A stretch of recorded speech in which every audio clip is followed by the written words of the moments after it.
और चलिए इस बीच एक बड़ी खबर से आपको आगाह किए चलते हैं। प्रयागराज से बड़ी खबर है, मुख्तार अंसारी के शव को ले जाने के लिए रोड मैप परिवर्तन। जुमे की नमाज के बाद निकाला जाएगा शव। बाईपास से बुंदेलखंड एक्सप्रेसवे पर काफिला जाएगा। शंकरगढ़ से प्रयागराज होते हुए गाजीपुर जाएगा काफिला। दरअसल मुख्तार अंसारी का जेल में ही इंतकाल हो गया और उनके इंतकाल के बाद से उनके शव का पोस्टमार्टम कराया गया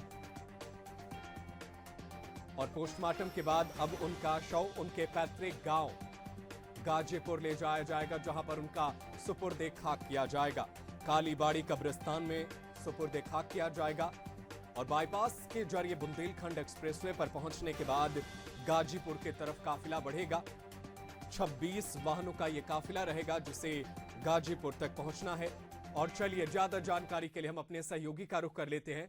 हमारे साथ हमारे सहयोगी अभिषेक हमारे साथ लाइव जुड़ गए हैं। अभिषेक, बेहद वीआईपी काफिला माना जाएगा, सुरक्षा के भी कड़े इंतजाम करना पुलिस के लिए बड़ी चुनौती है।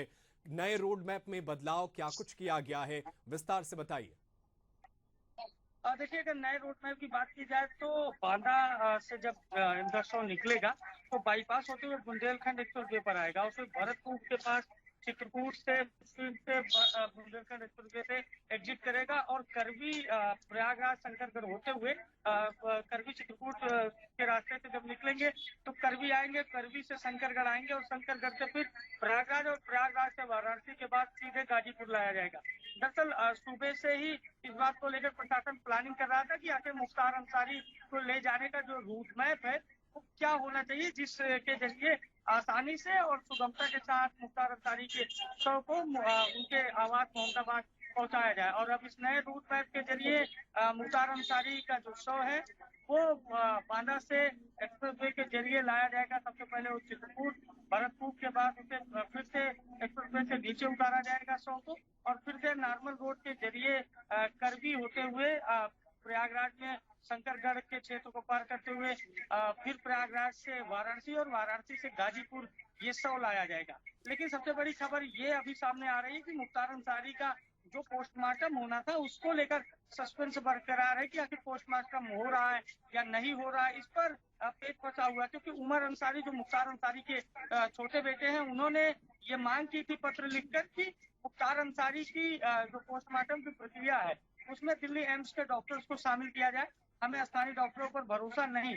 तो कुल मिलाकर जो पोस्टमार्टम की तस्वीर है वो साफ नहीं हो पा रही है कि आखिर पोस्टमार्टम हो रहा है, अगर हो रहा है तो कब तक बॉडी लेकर। बिल्कुल बिल्कुल, ये बड़ा सवाल, बड़ी जानकारी आप पहुंचा रहे हैं। इसमें आपसे एक और सवाल पूछना चाहेंगे। अब्बास अंसारी जो मऊ से फिलहाल विधायक हैं, मुख्तार के बड़े बेटे हैं, क्या उनके बारे में क्या जानकारी है? क्या वो आखिरी वक्त अपने पिता को देखने के लिए आएंगे?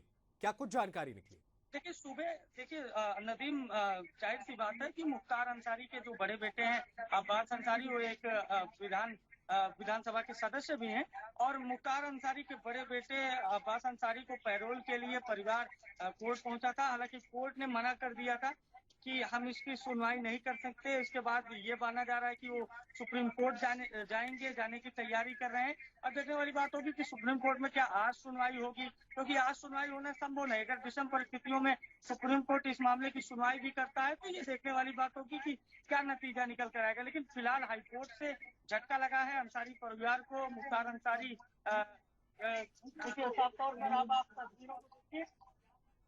जो प्रशासनिक अमले के लोग हैं वो भीड़ को हटाते हुए नजर आ रहे हैं और सीधे तौर पर आप देखिए कि प्रशासन को कड़ी मशक्कत करनी पड़ रही है मुख्तार के समर्थकों को और उनकी भीड़ को हटाने के बिल्कुल लिए। बिल्कुल, भीड़ को हटाना बहुत बड़ी चुनौती है। अभिषेक, एक और अहम सवाल है कि क्या ये माना जाए कि अगर अब तक पोस्टमार्टम नहीं हुआ है, ऐसे में आज उनको सुपुर्द खाक करने में कहीं मुश्किल या असमंजस की स्थिति है क्योंकि अब पोस्टमार्टम ही नहीं हुआ है? और दूसरी बात कि उनके बेटे जो है, बड़े बेटे अब्बास के मामले को लेकर अगर सुप्रीम कोर्ट जाया जाता है तो आज यहां कुछ जानकारी मिल रही है क्या, जो आप तस्वीरें दिखा रहे हैं?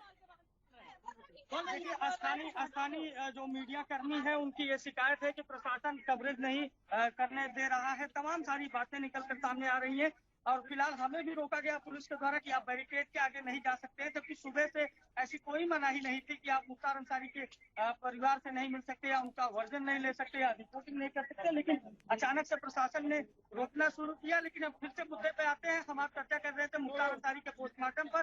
पोस्टमार्टम को लेकर तस्वीर साफ नहीं हो पा रही कि आखिर मुख्तार अंसारी का पोस्टमार्टम कब होगा, अगर हो रहा है तो कितनी देर में बॉडी रिलीज होगी।